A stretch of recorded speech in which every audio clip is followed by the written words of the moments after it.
Jump in. Hello and welcome to Orleans Virtual Meetup number 7, Christmas special, Star Wars special, I guess.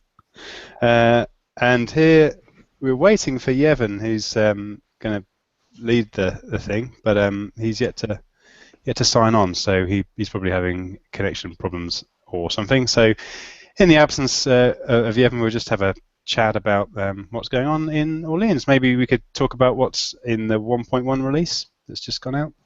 And we are fortunate enough to be joined by several of the core team, so perhaps one of you could elaborate on what's in the release and what's coming up in the roadmap. Looking at no one in particular. Ruben. Well, CodeGen, that's one.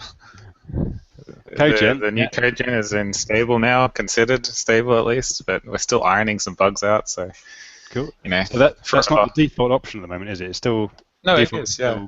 Oh, is it? The Roslyn.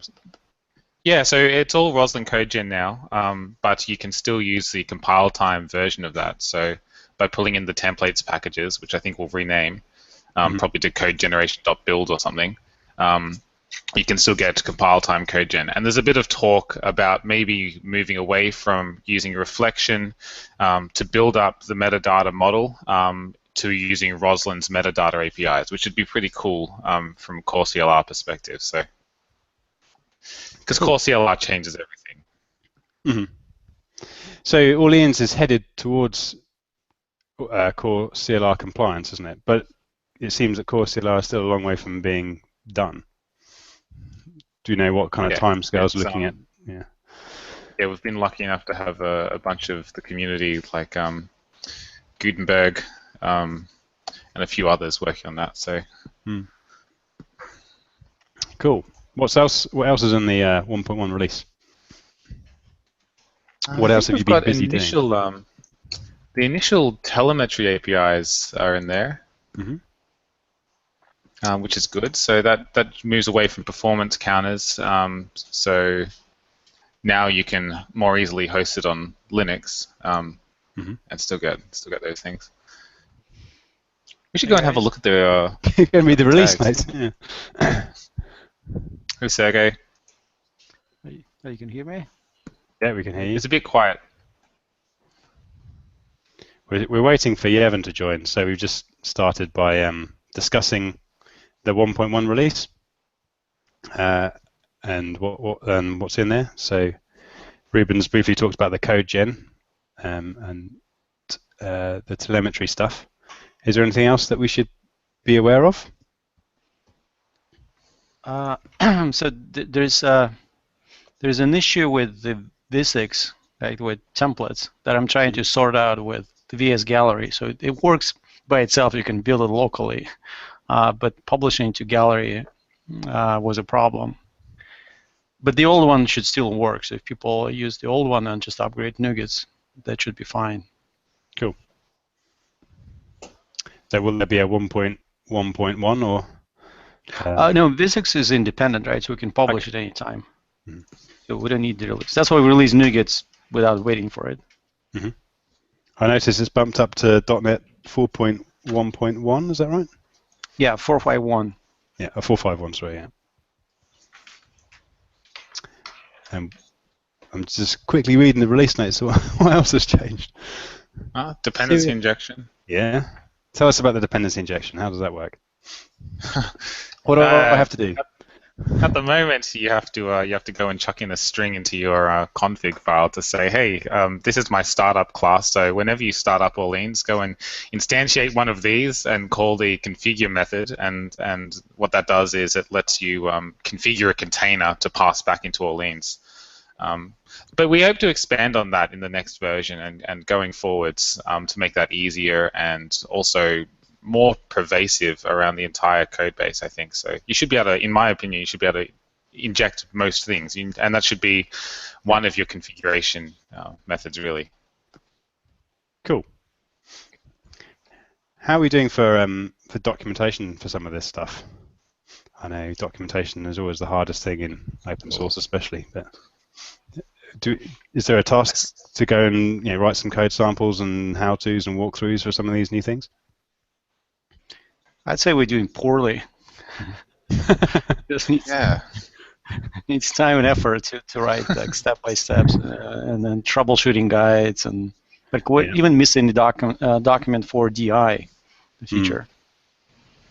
So is that something the community could help with? If there's people out there wanting to contribute, writing documentation is a great way to start, isn't it? Because you get to learn the stuff. Hi guys. Hey, how you doing? Hey, Yevhen. Oh, finally joined. The guest of honor. He was playing tricks on me. Yeah. Glad you're here now. Cool. Okay. Do you want to? Are you ready? Are you ready to start, or should we continue nattering for a bit longer? Yeah, 1 sec. Okay.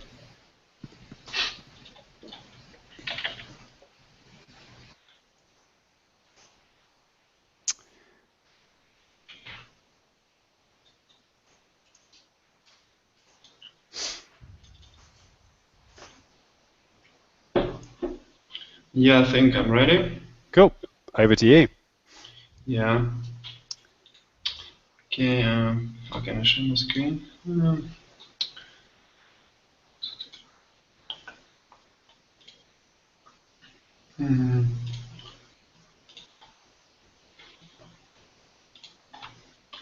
Can you see my screen now?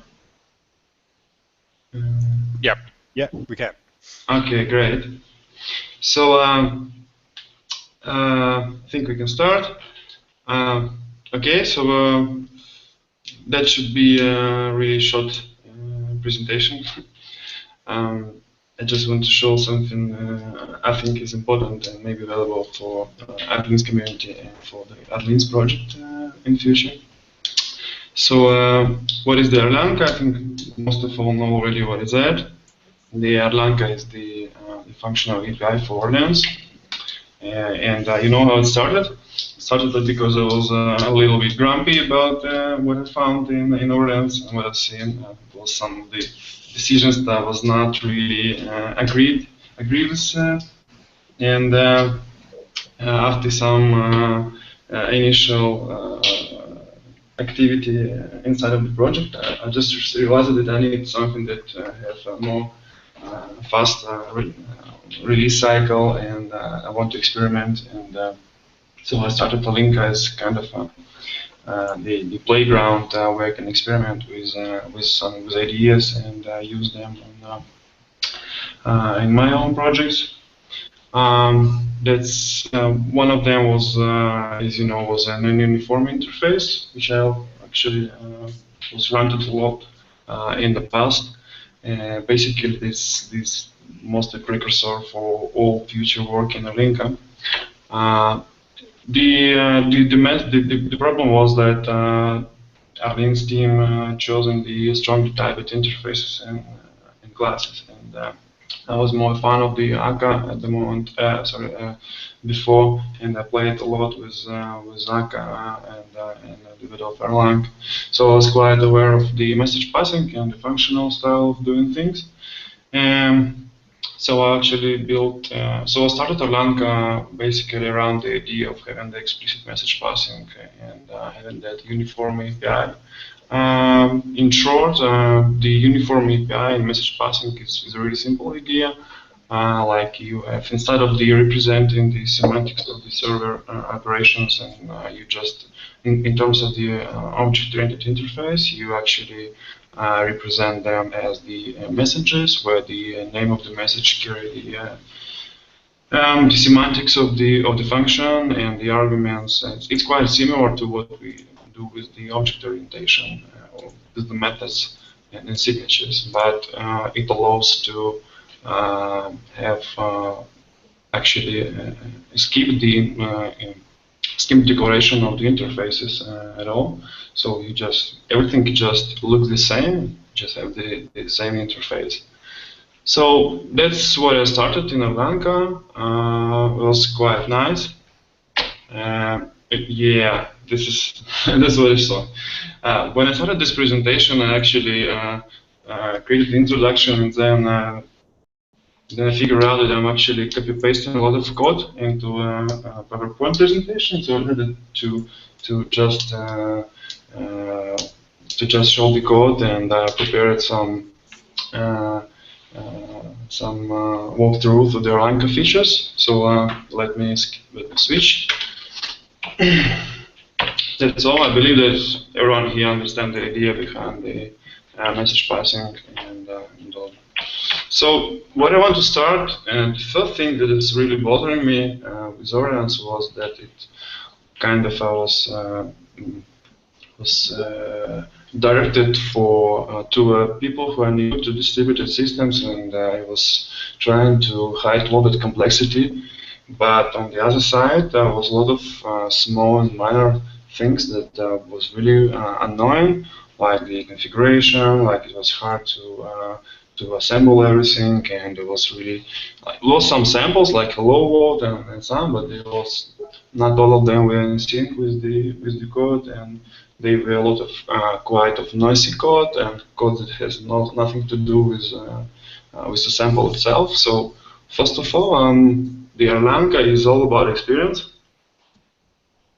AtLanka is what I found is really important for people when they start using the project is to be able to immediately play with it, and so I actually built a lot of stuff around that experience. I think I will not be showing you a live demo how it looks like, but in a nutshell, you just say install package Orleankka, and you just add a few lines of code, and you can play with everything. So instead, I'll actually I'll do it a bit different. Okay, so this is the most minimalistic AtLanka program that you can run. Basically, what happened, I just installed the package Orleankka, and it brought all the dependencies.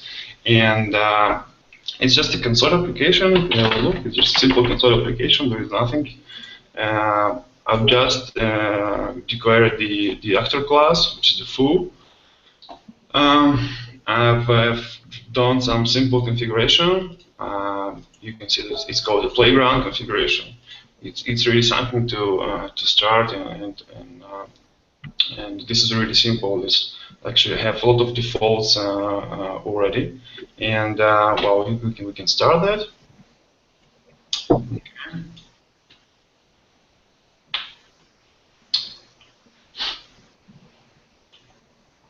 This is hello world. Okay, so this is the hello world program from Orleankka. As you can see, it's really concise, and it's really easy to do and start playing. Basically, what is now happening is I have an embedded setup in which we have the client and the cluster running within the same process in different subdomains, and that's all you have to do in order to start playing with the Orleans and Orleankka for that matter. So this is something I really like. There are some interesting things you can see here. For example, first of all, yeah, the interfaces, there are no interfaces. They are really optional because they all look the same.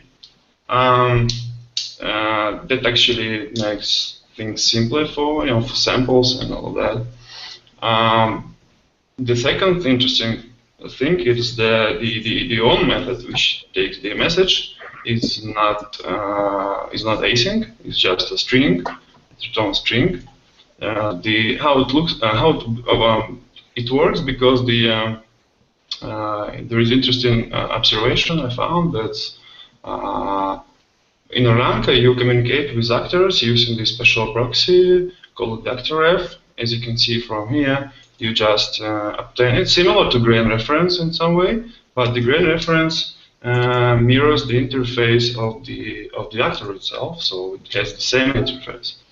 But the actor ref, that proxy, it has the uniform interface. There are only a few methods you can invoke on them.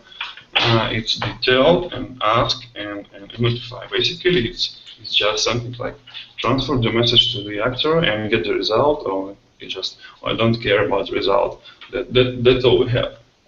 An interesting thing that is exploited in Orleankka is because the actor ref obey to all of the rules and constraints of the Orleans, which say that the all communication with the actors should be asynchronous and via promises. But it actually doesn't dictate that the actual actor methods should also be asynchronous, and that actually free them from that stupid noise like task from result or task done. If they're not doing any asynchronous work, then you can just declare them as non-asynchronous, non-task returning, and the runtime automatically convert the results into automatically wrap them in tasks, and that's actually nice because it allows you to get rid of a lot of the noise in your actor code. Okay, so what we have next? We have talked about some of the benefits of the uniform API and actor refs. So let me see what's next. Okay.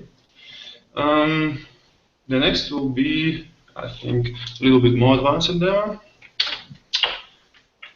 Okay. Oh, message passing. Yeah, now it's something more complex. So previously, I was sending the string to the actor, and here you see I'm just sending something a bit more complex. This is what is called message, bar with some text, and this is what the message passing is all about. You send the message, and that's it. I actually have received a lot of feedback, and was actually good feedback.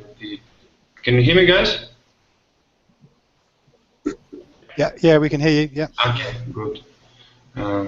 So I actually received a lot of feedback that that model with message passing and why the Orleans team initially chosen not to use it and go with the strongly typed version because of the type safety. And here you can see there are a few small annoyances. Like first of all, you need to define what kind of result do you expect to be returned, which is really not really logical because you can actually make a mistake here and that won't be catched anyway. And the first one is the return, the type of the result, type of the return. And the second one is that you can just send whatever you want and it will be okay. So if you just run it, I believe it will blow in runtime and nothing will be able to catch it at compile time. So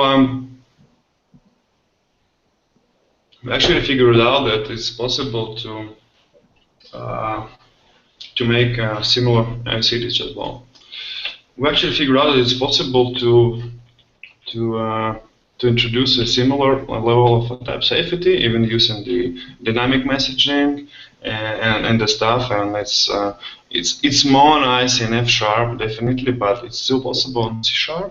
So for that to work, we actually have a notion of type adductors. So you can let me show you. Okay. Oops, sorry.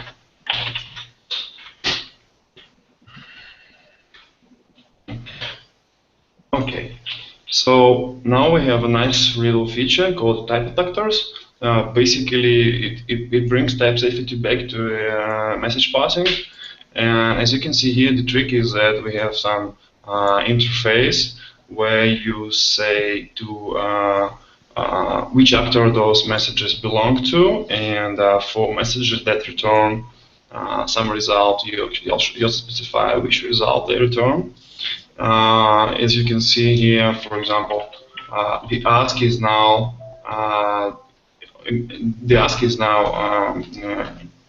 the return result is the type is actually inferred from the message, and it's impossible to send anything that is not. You see, it's just a compile time mistake, compile time error, and we won't be able to send anything that is not. Yet is not actually the part of the contract. So it's pretty nice. It is actually possible to do this with the dynamic messaging, something for Sergey to to remember, and so next time we'll have a discussion. I know what to say. Okay, so time detectors was nice, but what we figured out with the functional way of doing things, there are more interesting things we can do. So one of them is because the interface is actually quite because the interface is because of the uniform API, we have that uniform API on both sides. So it actually means that it uniform both in terms of the clients and server side. It's due to the actor F being uniform and the actor is also being uniform. So the major part of that is one of the, I believe it's the most commented issue on the GitHub. I mean the interception. So in Orleankka we have that way of doing interception. As you can see, it's just a single function called the onReceive. Each actor is equipped with that function, and each message go through this function. So as you can see, we have we haven't I didn't have any changes to the code, previous code. It's the same. But for example, I have now a requirement to log every message that comes to the actor. Okay, for whatever reason, I don't know. So I just overridden this method and just doing some simple logging around it. So that's how you do spectre-oriented programming with the functional paradigm. You just do a function composition, and basically we just compose around that based on the receive function, which by default dispatch the message to corresponding handlers here. So if you call this code.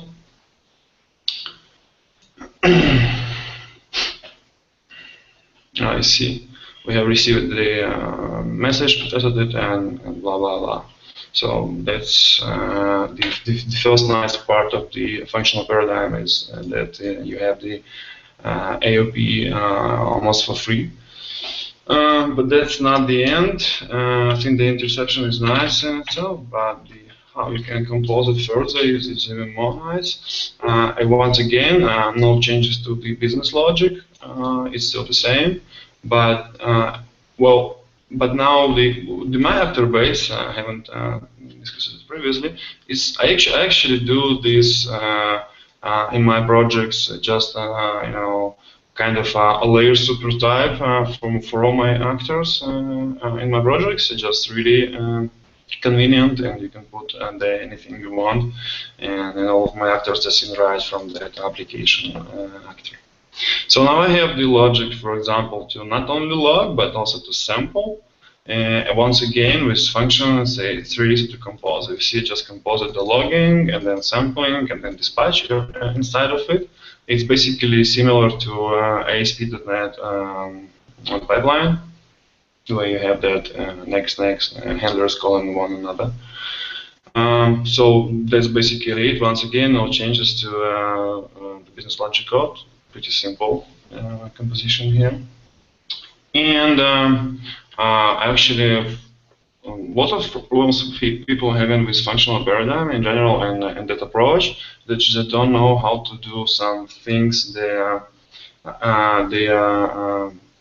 used to they understand how to do with the message with the object-oriented interfaces and with the current Orleankka API. For example, let me show you an interesting thing. For example, how do we, for example, do request context? Okay, I don't have a request context here in Orleankka at all. So once again, there is no changes to the code, and now I have a requirement to implement secure actors. So it's pretty generic request. Sorry.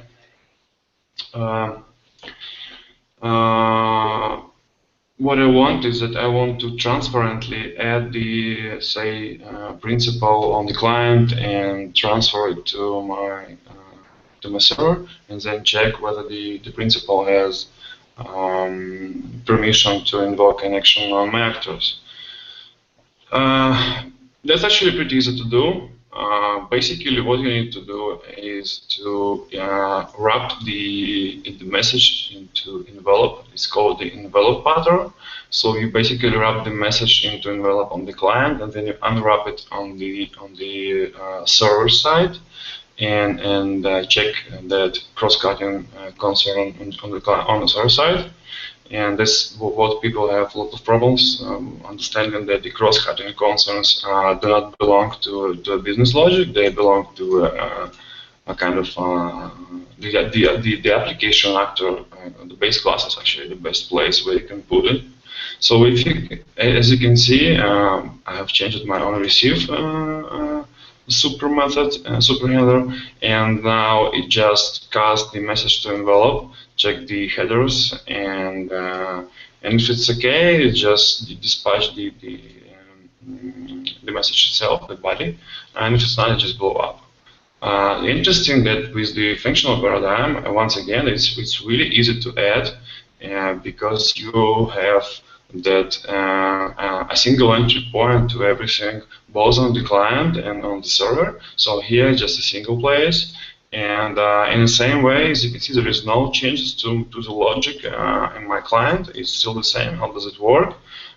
Pretty simple. I have the interface actor system. As you can see now, I'm passing the not actor system directly, but I'm wrapping it in a cluster gateway kind of thing. And that cluster gateway is just the decorator around the actor system. And so it just returns actor refs that included ability to automatically wrap the messages. So now any return, see, it's called secured actor. The secured actor is just simply wrap every message inside into a message envelope, and you might we can get it from HTTP context .current something like that, or trade identity principle. It's just a matter of that. So it's pretty simple, and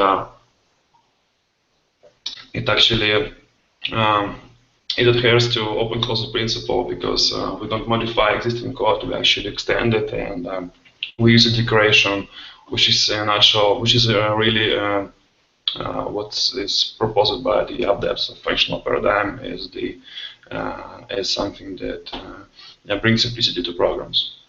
Okay, so that's enough about AOP.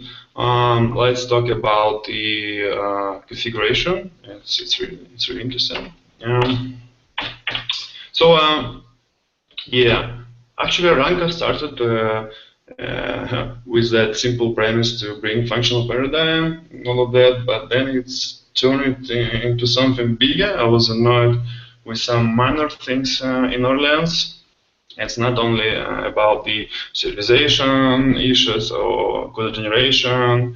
It was also about the complexity of configuration and all of that. So first of all, I was really disappointed with the inconsistency between configuring, for example, Orleans for on-premises environment or for Azure environment. It was like different classes, and it was completely different. They have a different API and etc. It was not really nice, and I don't like that. I remember what's the code that you need to copy paste in every console program and all of that. So that's when I started to build something around configuration, and did it as the Fluent DSL for configuring Orleans. So as you can see, first of all, the actor system is the thing that give you the actor references, similar to what we have in Orleans with the Grain Factory and Grain references. Well, but Grain Factory is static. Not sure about now, but it was static, and I actually started building something that is not static, and which you can pass and you can mock, and etc. And one of the interesting side effects was the there was some, I think, requests around having clients being able to connect to different clusters, and with that design, I think it's really possible to do. It's not. It should be easy. So what's interesting about the Fluent DSL? Let me show you a few things. First of all, as you can see, I have added the explicit registration of assemblies where the active sleeve. That actually allowed me to get rid of a lot of the discovery-related code, which is now, I believe, is complex, and I think Orleans can definitely get rid of it if we move to explicit registration. And I found that it's actually be a case of the slow startups and all this jazz. So that's the first thing that I actually added. It's nice, but as you know, Orleans is still doing discovery on the back, so it's only for me at the moment. The thing is about the Fluent DSL, why it's interesting is that, as you can see, you can just chain the operations and I can register assemblies, I can register, I don't know, bootstrappers, and etc., etc., etc. And the interesting thing is that how it's done is the extension methods of the interface called a configurator, and configurator, there are different configurators for different use cases. Like here we're using a playground configurator, which has a lot of good defaults, a lot of people to play with that, but the playground is actually the child of the embedded configuration. I can choose the embedded, and I will have a different set of the overloads, as you can see. Here I can actually plug the activator, I can plug the I can run a bootstrapper and have more control around the configuration. As you can see, also I've done that as the layer configuration, so I don't hide Orleans, and the users have full control of the Orleans configuration if they want. They can just load it from normal cluster configuration or cry configuration that we have in Orleans. Also, I did some minor things like loading Orleans configuration from embedded resource, which is quite nice. Okay. If you want to go, you can actually easily do it as the client or cluster. Okay. So now you have a client, and on client you can't run bootstrappers and all that. So it's really nice to do. Not nice to use, easy to use. What I like about that way is that, for example, when you move into Azure, it's not really different. It's maybe it will be a few more settings that you need to configure. So basically, it looks like this. You just say, okay, let me install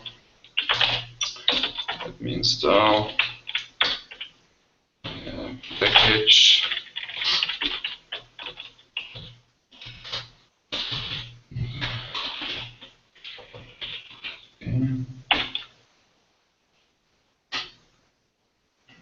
Okay. So wait. Okay, nice.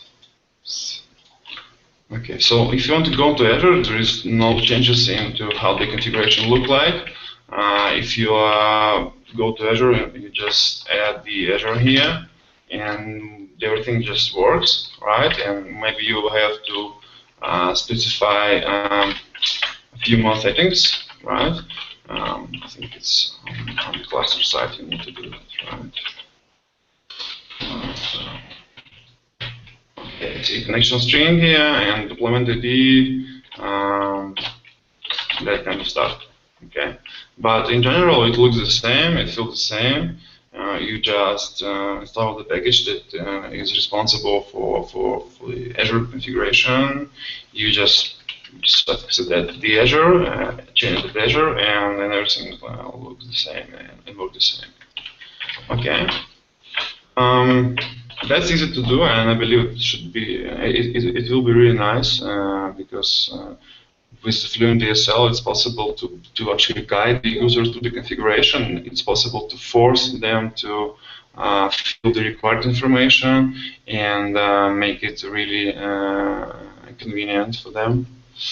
Okay, so that's few things about the configuration. It's actually it looks and feels like this. Okay, what's next? And the next what I want to show is that sorry. So the next is, oh my gosh, where is this?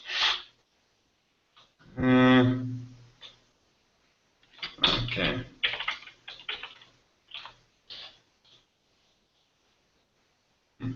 Can't see it.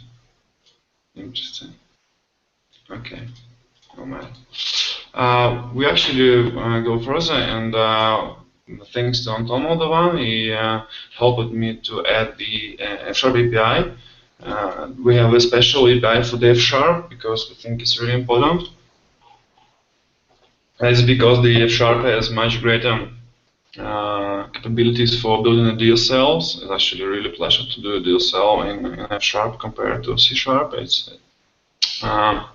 you can see, this is the F-sharp program running the Orleankka. It's also one page, and it do everything like setup, configuration. It has the description. It has a declaration of the actor and the messages. So here we have a disconnected union that defines two kinds of messages that you can send to an actor, a greet and hi. And this is the actor itself, a greeter. And as you can see, it's just a simple pattern match. And what Anton did, he did all the API, plus he did add the support for working with the tasks with the TPL, because it was a bit of weak in F-sharp. And so I believe it was actually merged to F-sharp core, something like that. So as you can see, it's really concise, and it's really I think it's beautiful.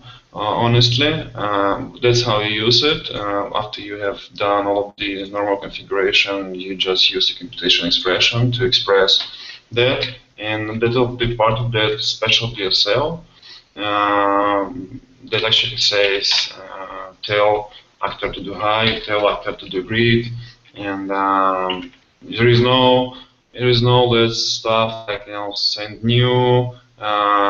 Which is really disgusting. Yeah. So that's about F-sharp API. I think it's nice, and I believe Orleankka can do the same and do some custom DSL for F-sharp guys, so they'll be really happy with that. Okay, and the next thing that we did in AtLanka was the support for unit testing. We have created a TestKit that is actually allow you to write unit tests in a pretty nice way. Let me show you the example. Here is everything the same. This is our actor, our test actor called foo. And what this foo is doing when they receive the message, he get the reference to another actor called bar, create the message, and send it to bar. And if bar works with the application exception, then it return some default value. Otherwise, it return the result he get from bar. So pretty simple, right? But how you test it, really? You can imagine if you run it with the ordinance, you need to spawn the runtime because, well, you need to gain reference, right? You need the second actor, right? You need to stimulate that behavior somehow. So you need to actually start a full-blown silo and do that using an integration testing. With Orleankka TestKit, it's really easy to do. Because, well, let me show you that code. In Orleankka, we have the hand-written mocks for everything, for actor runtime, for actor system, for actor refs, for everything, for streams, for everything. Like you can do it, you can mock every part of the audience runtime in Orleankka. And the runtime behavior of the of the objects that we mock is not that complex, and it was really easy to replicate with mocks. The only bad thing is that we are living in a separate repositories, and if something changes in Orleankka, I need to change it here as well. But nevertheless, so as you can see, you just created the mock of the runtime.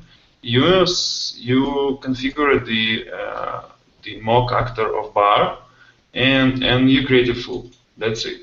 Now you can set the expectations anyway. If you're actually familiar with mocking frameworks like MockU and Substitute, this is quite similar, but it's take advantage of knowledge of the framework. It's actually handwritten, and so it's somewhat more convenient to use than general purpose frameworks. Yeah. So you can see we have two tests here: when request processed successfully and when it's failed, and set the expectations on the bar when it got the message of type request with the text equals to test, then return some, and then a test when it's dispatching to foo that it actually returns me some. That means that foo run all of his logic, call it the bar, and get that mock it result and turn it to me. And if I want to simulate the failure behavior, so I just say, okay, I expect the request, and if you got it, just throw the exception, and then test what the foo is doing, how it behaves when it got the exception. So that's TestKit. It has a lot more things, but it's not. I won't be able to show them within such a short demo. So I have two more, and let's complete the walkthrough of Orleankka with something even more interesting. Streams. Okay, streams.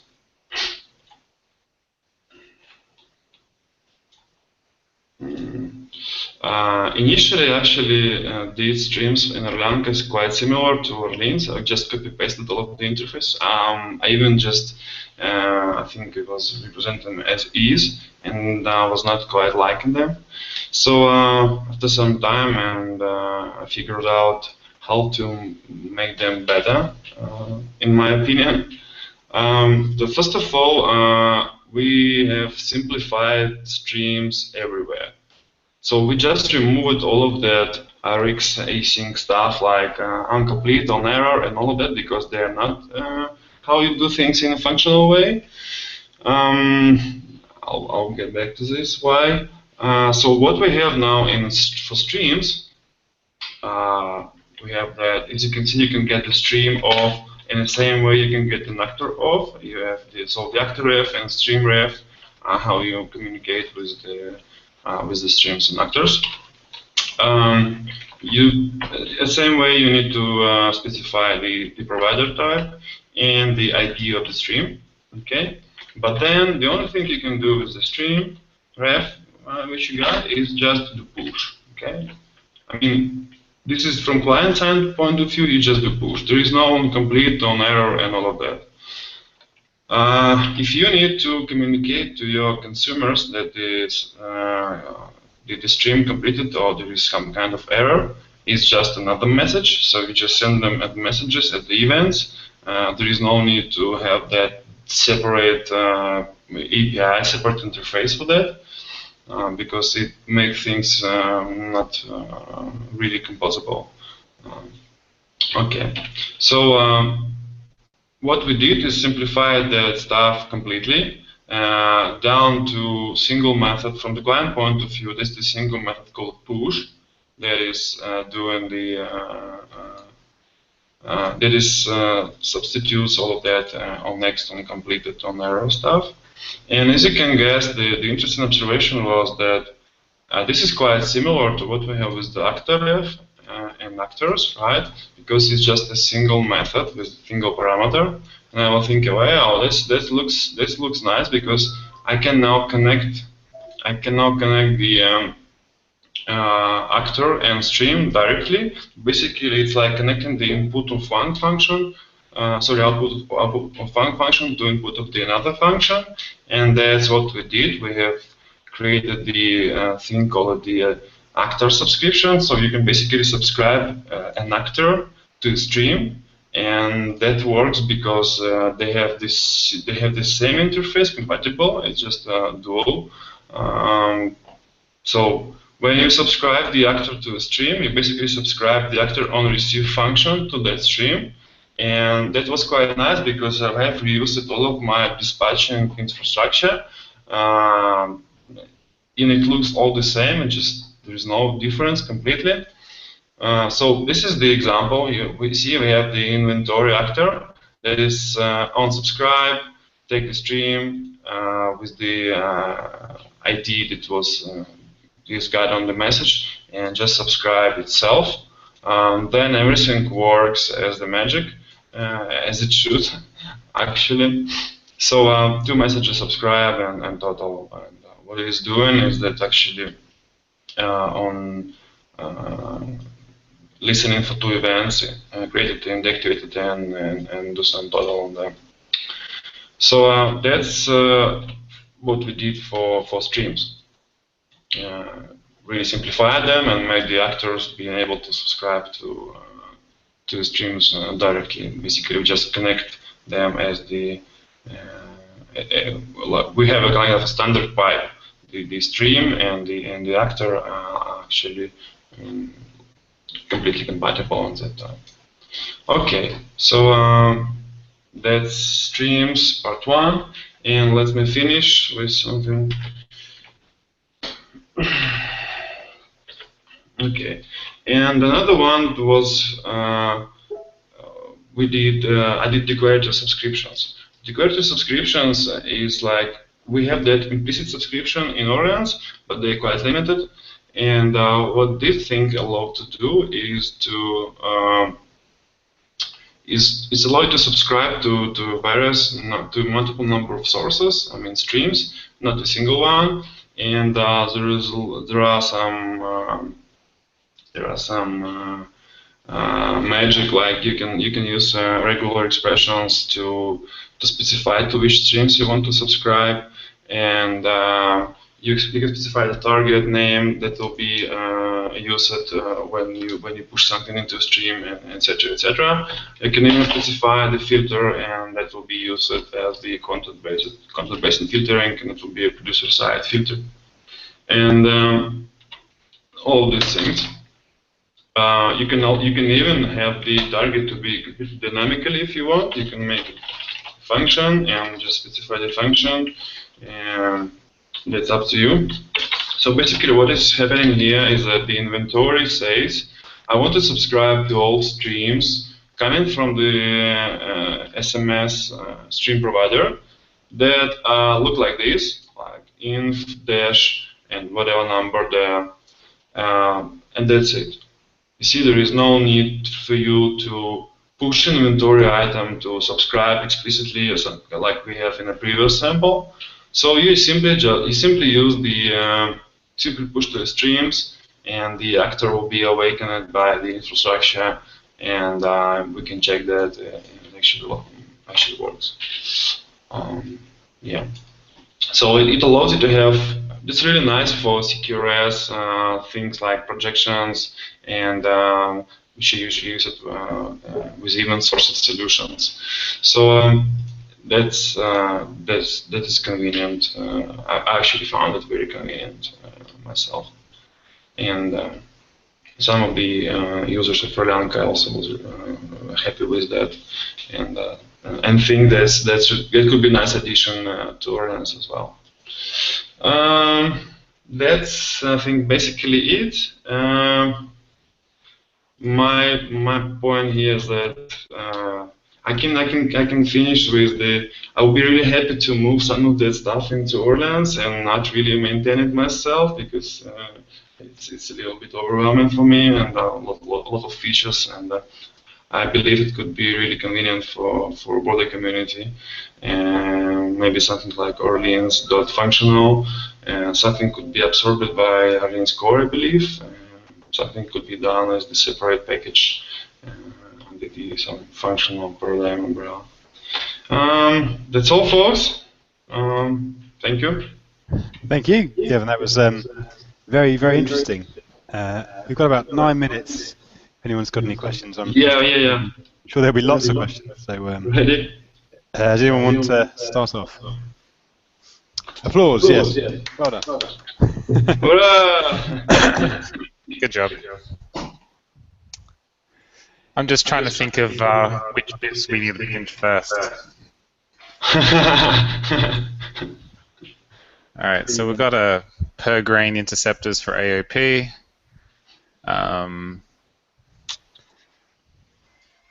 Yeah, you're still using Orleank's Orleank's inbuilt assembly loader. We should probably replace that. I think you were expressing lamentations there as well.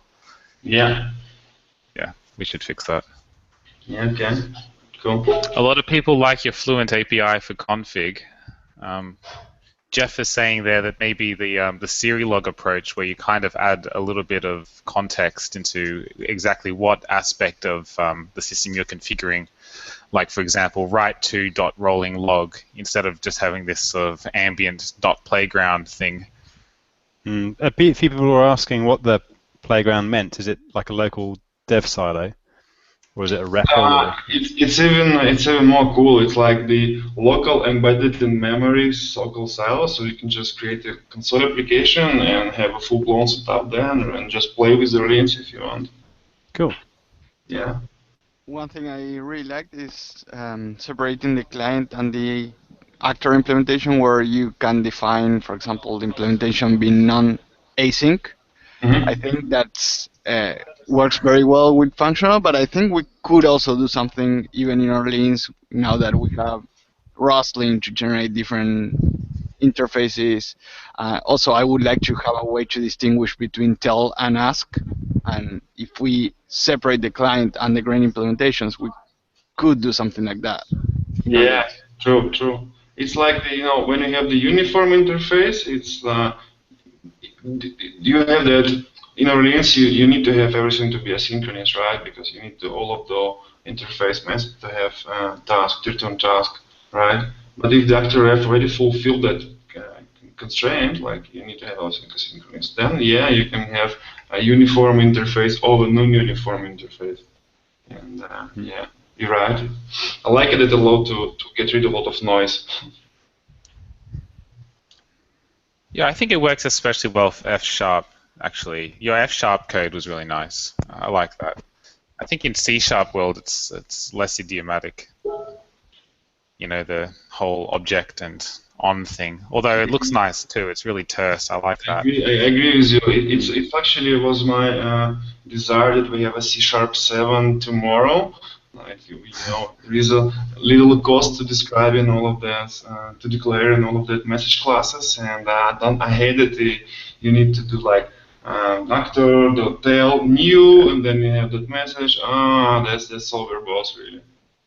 Yeah, you saw the kind of stuff that I went through to try and get message classes into methods and whatever, jumping through all sorts of code gen hoops, which is what's interesting is I believe now we have different serializers for Orleans. Like we have a bond serializer, and with bond it's actually could be easier because with bond you define a schema, right? And it has its own DSL. It's a really compact one. And I believe that could save some keystrokes. And so if you want to use bond, you anyway will use messages, right? That's right. Yeah. And also protobufs maybe. Because the problem with bond is, like I was saying in the chat, is that we can't ask Orleans consumers to go and install Haskell. Yeah. That's a bit much to ask. By the way, I just chatted with Gabi an hour ago, and he said he was almost done with the protobuf integration, so it's coming soon. Cool. Awesome. Wow. But in general, my kind of Uber feedback, there's a lot of cool stuff, and I think it makes sense to move most of it into the core. Sorry, we have this lagging YouTube stream. So it would be very nice to move it. So if we can collaborate and bring, like, the configuration is a big pain, right? As we all know. This way of configuring is so much better. So much Sure. less That error would be prone. my pleasure. As well as the other stuff. So I mean, it seems like the goals are aligned. If you can move this code, you free yourself from a lot of maintenance, and all the people here and in the community benefit from all these cool features. So let's make this happen. Yeah. Yeah. Cool. What else can we pinch? So, okay, so if there are no more questions, then Merry Christmas, guys, and may Force be with you. Thank you. May the force be with Thank you. you very much, Yevhen. Cheers. Thank you. That was great. Bye-bye, guys. Yeah, Cheers. thank you. It was great. Bye, See you guys. guys. Bye bye. Talk to you later. Bye.